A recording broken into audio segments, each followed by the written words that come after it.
चलिए, तो इस फाइनेंशियल मार्केट की केस स्टडीज को शुरू करने से पहले आपको मैं बता देता हूं कि मैंने 20 डेज प्लेज के अंदर जो हमारा फाइनेंशियल मार्केट से रिलेटेड चैप्टर था उसको ऑलरेडी इंक्लूड कर दिया है। आपको पहले वो चैप्टर पूरा हमारे साथ पढ़ने की जरूरत है, तभी ये कुछ केस स्टडीज हम कर पाएंगे। तो ऑब्वियसली अगर आपने पढ़ लिया है तो well and good, let's start, और नहीं तो पहले आप उनको पढ़िए सो दैट आपको एक नॉलेज लग जाए कि कैसे हमें तैयारी करनी है, और उसके बाद हम केस स्टडी चालू कर सकते हैं। This is Ashish Chaudhary, you are watching commerce Baba, let's begin. Do you think this is your time?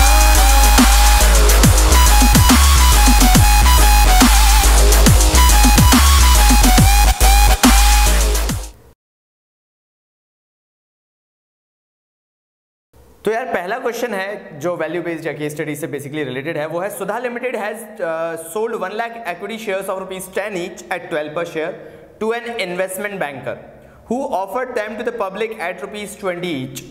मतलब जो सुधा लिमिटेड कंपनी है उसने 10 रुपए के इक्विटी शेयर्स थे 12 रुपीज में इन्वेस्टमेंट बैंकर को बेचे हैं, ठीक है, और वो पब्लिक को बेच रहा है 20 रुपीज ईच में। Identify the method of flotation. ये मेथड ऑफ फ्लोटेशन कौन सा है? चलिए इसको समझते हैं। ये मेथड ऑफ फ्लोटेशन है ऑफर फॉर सेल। अब लग रहा होगा यार सर ऑफर फॉर सेल तो है, लेकिन ऑफर फॉर सेल होता क्या है? तो ऑफर फॉर सेल के अंदर जो सिक्योरिटीज हैं वो पहले इंटरमीडियरी को दी जाती हैं, और इंटरमीडियरी जो है वो पब्लिक इशू करता है। मतलब यहाँ पे कंपनी डायरेक्ट इशू नहीं करती है, कंपनी इंटरमीडियरी के थ्रू मार्केट में सिक्योरिटीज को इशू करती है, और इसलिए बिकॉज जो सुधा लिमिटेड है they are using intermediary, that is the reason it is offer for sale. चलिए नेक्स्ट केस स्टडी पे बढ़ते हैं। तो नेक्स्ट की स्टडी बोलती है कि Charu is a chartered accountant in Prakash limited. During the course of meeting with director she came to know that as against the previous years this year company is going to declare handsome dividend offers.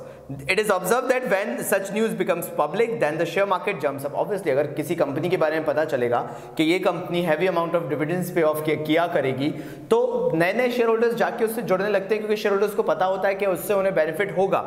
Now considering it, Charu purchased large number of company share before the news reached the public। और ये क्योंकि चारू कुछ insider information जानती थी तो उसने क्या किया, बहुत सारे शेयर्स खरीद लिए जब तक वो बात पब्लिक तक जाती। Identify the mall practice used bye Charu. Insider trading which is strictly prohibited. मतलब ऐसा कभी भी नहीं करना है कि आपको कोई इनसाइडर अगर इंफॉर्मेशन है तो उसका आप कोई मतलब क्या बोलूँ मैं, मतलब किसी भी तरीके से गलत फायदा ना उठाएं। और यहाँ पे चारू मैडम वही कर रही हैं। She is doing that because she knows the thing, that is the only reason she is buying excessive amount of shares from the market. जब तक वो चीज़ पब्लिक होती तब तक चारू ने बहुत सारे शेयर्स खरीद लिए थे। तो इनसाइडर ट्रेडिंग है जो कि नहीं करना चाहिए। Name the authority. सेबी है वो अथॉरिटी जो इसको रेगुलेट करती है। Right any other 3 functions of this authority. SEBI के बहुत सारे फंक्शंस हैं। अगर ये टिपिकली हम बात करें इसकी, तो एक तो हो गया अपना बहुत ही, अगर मैं बेसिक तरीके से चालू करूं तो 3 फंक्शंस होते हैं। पहला हो जाता है आपका रेगुलेटरी फंक्शन, दूसरा हो जाता है आपका डेवलपमेंटल फंक्शन, और तीसरा आपका हो जाता है प्रोटेक्टिव फंक्शन, जिसके अंदर ये प्राइस रिगिंग और अनफेयर ट्रेड प्रैक्टिसेस, माल प्रैक्टिसेस को हटाना, इनसाइडर ट्रेडिंग के ऊपर वॉच रखना, ये सब चीज़ें देखी जाती हैं। तो ये बेसिकली इस केस स्टडी का जिस्ट था। चलिए आइए नेक्स्ट केस स्टडी देखते हैं। तो यार जो नेक्स्ट केस स्टडी है ये इंटरेस्टिंग है, एंड फ्रैंकली स्पीकिंग इस साल इस तरह की केस स्टडीज आने के बहुत ज्यादा चांसेस हैं। जैसे a company wants to set up a new branch in Chennai for additional capital, company is planning to issue equity shares to the public as there is boom period in the capital market and public will prefer to invest in shares। ठीक है, so company will be issuing equity shares capital। Identify the method, मतलब पहली चीज बता दूं, identify the method of flotation of capital mentioned above. Issue of equity shares क्या कहलाता है? IPO, initial public offering. तो पहले का आंसर तो आईपीओ हो जाएगा, ठीक है। आगे पैराग्राफ बोलता है while analysing the issue finance manager found that the flotation cost of the issue would be high and the company is already in liquidity crunch. मतलब पहले से ही कंपनी को पता है कि फ्लोटेशन कॉस्ट इनकर करनी पड़ेगी और वो कंपैरेटिवली काफी हाई है और कंपनी के पास वैसे भी पैसा नहीं है, ठीक है। Company deemed it proper to depend on money market instrument. तो कंपनी ने सोचा एक काम करते हैं, ये जो फ्लोटेशन कॉस्ट का खर्चा आएगा इसके लिए हम रुख कर लेते हैं मनी मार्केट का, वहां से थोड़ा पैसा उठा लेते हैं ताकि ये जो इनिशियल इक्विटी शेयर्स इशू करने का खर्चा जो आता है ना, फ्लोटेशन कॉस्ट जिसको कहते हैं, वो हमारा फुलफिल हो जाएगा। Now they are asking us second point जो इसके अंदर है, beside above share issue method mention to other method. अगर शेयर इशू नहीं करते हैं हम, दूसरा कोई मेथड लेके जाते तो राइट इशू हो सकता है, EIPO हो सकता है, और भी 2-3 जो आपको हैं वो उसमें से लिख देना यार, अपने पास बहुत सारे इंस्ट्रूमेंट्स होते हैं कैपिटल मार्केट, उनमें से कोई भी लिख देना। देन थर्ड है, use of what kind of instrument will be appropriate for the money market. अगर आपने कमर्शियल पेपर पढ़ा है तो आपको उसके अंदर स्पेसिफिकली पता होगा कि जो कमर्शियल पेपर्स होते हैं वो इशू किए जाते हैं प्राइवेट और पब्लिक कॉर्पोरेशंस के थ्रू, कंपनीज के थ्रू। ये बैंक्स को जनरली इशू किए जाते हैं, अनसिक्योर्ड प्रोमिसरी नोट होते हैं, 3 से 12 महीने तक के अनसिक्योर्ड प्रोमिसरी नोट होते हैं। और इसके अंदर किया क्या जाता है, इसके अंदर उन लोगों से, जनरली बैंक्स और जो म्यूचुअल फंड्स होते हैं, इनसे हम पैसा उठाते हैं to meet out our flotation cost. Specifically mentioned है और मैंने अपने नोट्स में भी दिया है ये कि इसका काम ही यही है कमर्शियल पेपर्स का, कि इससे जो फ्लोटेशन कॉस्ट है वो निकाली जा सके। और ये जनरली वही कंपनीज इशू कर पाती हैं जिनकी क्रेडिट वर्दिनेस काफ़ी अच्छी है।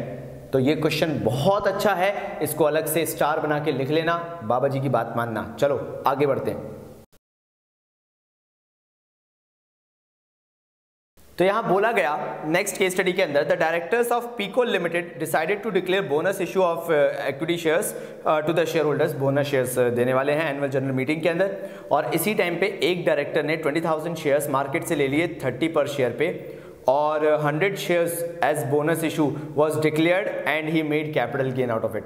तो डायरेक्टर को क्योंकि इनसाइडर बातें पता थी और उसे मालूम था कि कंपनी जो है वो बोनस शेयर इशू करने वाली है, तो इस कारण से उसने क्या किया, मार्केट से ऑलमोस्ट 20,000 शेयर्स जो हैं वो उठा लिए। तो उसने यहाँ पर जो फ्रॉड है वो अगेन इनसाइडर ट्रेडिंग का है। और सीधे सीधे मतलब क्वेश्चन चाहे बोले चाहे ना बोले, इसके अंदर जो सीधे आंसर है उन्होंने बोला भी, name the practice used by the director, तो it is insider trading because he has used the internal information for his own benefit, खुद के गेन के लिए, तो ये गलत है। How does SEBI prohibit such practice, तो आपको उसके अंदर पूरा बताना पड़ेगा। प्रोटेक्टिव फंक्शंस जो होते हैं उसके अंदर जो सेबी का इनसाइडर ट्रेडिंग को लेके पूरा प्रोसीजर है, कैसे किस तरह से रोका जाता है, मैंने करवाया है नोट्स के अंदर, वो आप पूरा लिख दोगे, आपको फुल मार्क्स मिल जाएंगे। चलिए नेक्स्ट केस स्टडी पे बढ़ते हैं। तो यार नेक्स्ट केस स्टडी में बोला गया कि आपको फाइनेंशियल इंस्ट्रूमेंट्स बताने हैं which may be used in the following situation. Financial instruments का डिस्कशन करना है।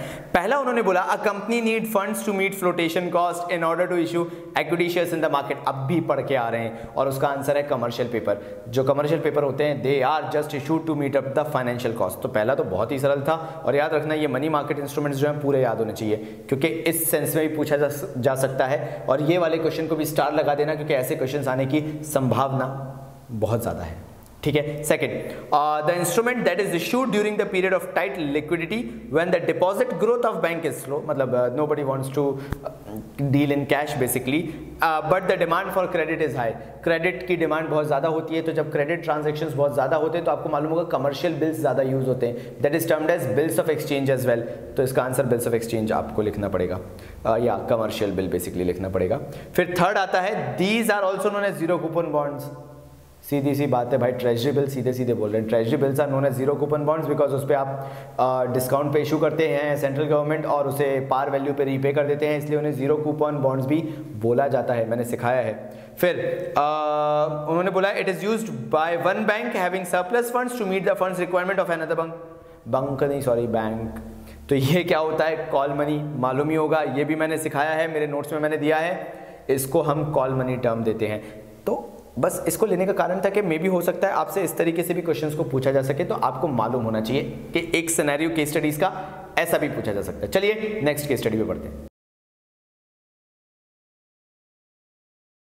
तो यार इसके अंदर बोला गया, बंधु लिमिटेड रियल एस्टेट कंपनी है विच इज फॉर्म्ड इन 1960, 55 साल से काम कर रही है। कंपनी ने मैनेज किया है टू कार्व आउट अ निच for itself in the sector, ठीक है। In order to establish itself in India, the company decided to list its security in the Bombay Stock Exchange in order to raise money through Indian market, ठीक है। State the function performed by SEBI that makes investors comfortable and secured in dealing with Bandhu Limited। ऐसा क्या करता है SEBI जिससे जो investors हैं अगर बंधु लिमिटेड में पैसा लगाते हैं तो they will be like too much comfortable and secured, that is the protective function of SEBI। SEBI जो है वो इंटरेस्ट प्रोटेक्ट करती है अपने शेयर होल्डर्स का भी, इवन द कंपनीज का भी, लेकिन शेयर होल्डर्स की तरफ ज़्यादा इंक्लिनेशन रहता है, शेयर होल्डर्स को ज़्यादा प्रोटेक्ट करने की कोशिश की जाती है, तो that is termed as the protective function of SEBI. उसके अंदर नाम भी दे देना ज़्यादा अच्छा रहेगा। कौन कौन से होते हैं, जैसे अपना मैंने अभी इनसाइडर ट्रेडिंग किया था, तो ये जो 2-3 होते हैं, जैसे माल प्रैक्टिस और अनफेयर ट्रेड प्रैक्टिसेस को नहीं करा जाए, तो ये चीज़ें जो होती हैं इन पे थोड़ा सा अच्छे से लिख देना, ठीक है, तो आपको मार्क्स अच्छे मिल जाएंगे। आगे बढ़ते हैं यार। नेक्स्ट केस स्टडी और सिंपल है, लेकिन ये तरीका भी है, मैंने वही बोला कि सिनेरियो ऐसे ऐसे आ सकते हैं, तो आप तैयार रहना उसके लिए। Identify the markets highlighted in the following statement. पहला, the market directly contributes to capital market, directly contributes to capital market, that is the primary one, तो प्राइमरी मार्केट होगा क्योंकि ये डायरेक्टली करता है। Second, this market deals in instrument whose maturities up to 1 year, 1 साल के अंदर जो होते हैं वो मनी मार्केट कहलाते हैं। It deals in medium and long term, capital market कोई बहुत बड़ी चीज नहीं है इसके अंदर। फिर it deals in medium and long term securities, हाँ ये मुझे आपको बताना था, अगर it deals in medium and long term securities जैसे आता है तो आप इसके अंदर बताओगे कि यार ये कैपिटल मार्केट तो है ही है। देखो मैं आपको डिफरेंसेस बताता हूँ कि आपको कैसे याद रखना है। जब उन्होंने बोला, पहला पॉइंट जो उन्होंने बोला, this market directly contributes to the capital market, जब सीधे सीधे बोलते हैं कि contribution to the capital market directly है तो वो प्राइमरी मार्केट है। फिर जब वो बोलते हैं this market deals in instrument whose maturity is up to 1 year, तो वो भी बहुत क्लियर है कि यार ये जो मार्केट है ये मनी मार्केट है। लेकिन जब थर्ड पे आते हैं, it deals with medium and long term securities, जब भी उन्होंने सिक्योरिटीज जैसी चीज़ बोल दी तो हमें मालूम है कि ये जो मार्केट है ये बेसिकली उस मार्केट की बात करें जहाँ पे हम लमसम लेवल पे पैसा उठा रहे हैं, बंच में बल्क में पैसा उठा रहे हैं। तो यहाँ पे बस थोड़ा सा ये ध्यान रखना है कि मीडियम को लेके कंफ्यूज ना हो। Even medium means a period of से लाइक 3 to 5 ईयर्स। सो यहाँ पे आंसर कैपिटल मार्केट ही होगा। फिर फोर्थ बोल रहे हैं कि it also known as stock exchange and deals in the sales and purchase of previously issued securities. Stock exchange होता है, वहाँ पे प्रीवियसली इशूड सिक्योरिटीज जब डील होती हैं तो that is the secondary market, because it is like you are dealing in the securities which is already there in the market, ठीक है। फिर finally it requires less investment as value of securities is generally low. It requires less investment, यहाँ पे investment की कमी, मतलब you require lesser investment as the value of securities is generally low. हाँ भाई ये कहाँ पे है, सोच लो आराम से, क्योंकि इसमें कन्फ्यूजन होगा और मुझे मालूम है कि मेरे पास कमेंट्स भी बहुत सारे आएंगे। यहाँ पे जो वर्ड आपको ध्यान रखना है, इन्वेस्टमेंट पे ध्यान रखना है। It requires less investment, that means they are talking from the point of view of the shareholders. As value of securities is generally low, कहाँ पे इन्वेस्टमेंट के लिए सिक्योरिटीज की प्राइस आपको जनरली लो मिलती है? स्टॉक एक्सचेंज में। ये इनडायरेक्ट तरीका है, इसको हाईलाइट करके कहीं लिख लेना। इन्वेस्टमेंट पर्पस के लिए अगर आप सिक्योरिटीज में जा रहे हो तो you are actually moving towards the stock exchange, और ऐसे आपसे इनडायरेक्टली क्वेश्चन पूछे जा सकते हैं, ठीक है। चलिए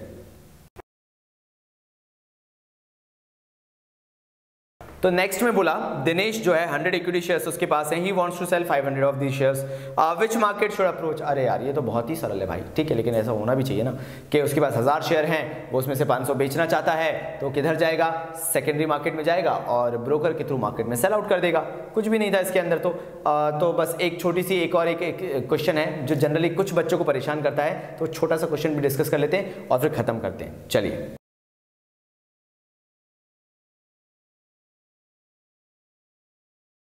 Why the money market instruments are more liquid as compared to capital market? पहली चीज तो more liquid इसलिए होते हैं because say the time period is comparatively lesser. दूसरी चीज जो होती है they are more liquid because what we should say यार, more liquid होने का क्या हो जाता है, इसका कारण क्या और क्या दे सकते हैं यार जय यार, मतलब उन्होंने बोला यार कि why money market instruments are more liquid, मतलब और क्या बोल सकते हैं? एक तो टाइम पीरियड इज लो हो गया, और क्या बोलेंगे यार? हमारे जय is not interested, multimedia head is not at all interested, I don't know. तो पहली चीज़ तो एक तो ड्यूरेशन लो होता है, ये तो एक बहुत बड़ा रीज़न है कि जो मनी मार्केट इंस्ट्रूमेंट्स है उसमें लिक्विडिटी आपको कंपैरेटिवली ज़्यादा मिलेगी।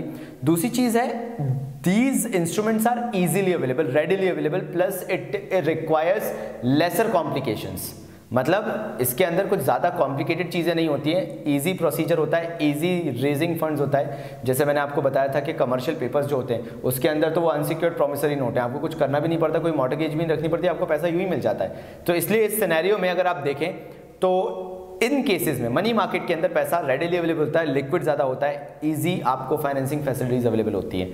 ठीक है, धन्यवाद कर सकते हैं आप अपन। तो दोस्तों हमारा ये चैप्टर भी यहीं फिनिश होता है केस स्टडी से रिलेटेड। अगेन अप्रोच ये थी कि आपको कुछ ऐसी केस स्टडी से वाकिफ कराएं जो कि कहीं ना कहीं आपको घुमा सकती हैं, या मे बी शायद आप अगर हम हाईलाइट नहीं करते तो शायद मिस आउट आप कर जाते। आई होप आपकी प्रिपरेशन अच्छी चल रही होगी। 20 डेज प्लेज एंड पे आ चुका है। आई होप मैंने आपकी मदद की होगी और आपको ये लगा होगा कि कहीं ना कहीं आपकी लाइफ में हम विथ 20 डेज प्लेज थोड़ा सा तो चेंज लेके आए हैं। हमारा काफ़ी हार्ड वर्क था और हमारी कोशिश यही थी कि आपके दिल में थोड़ी सी जगह बना सकें, थोड़ा सा नाम कमा सकें। बाबा जी मिलेंगे आपसे, डिस्कनेक्ट नहीं होंगे, कहीं ना कहीं आपसे थोड़ी बहुत बातें चलती रहेंगी। तो तब तक के लिए बाबा जी की तरफ से बहुत सारा प्यार, क्योंकि धन्यवाद देना तो आप भी जानते हो। नमस्कार।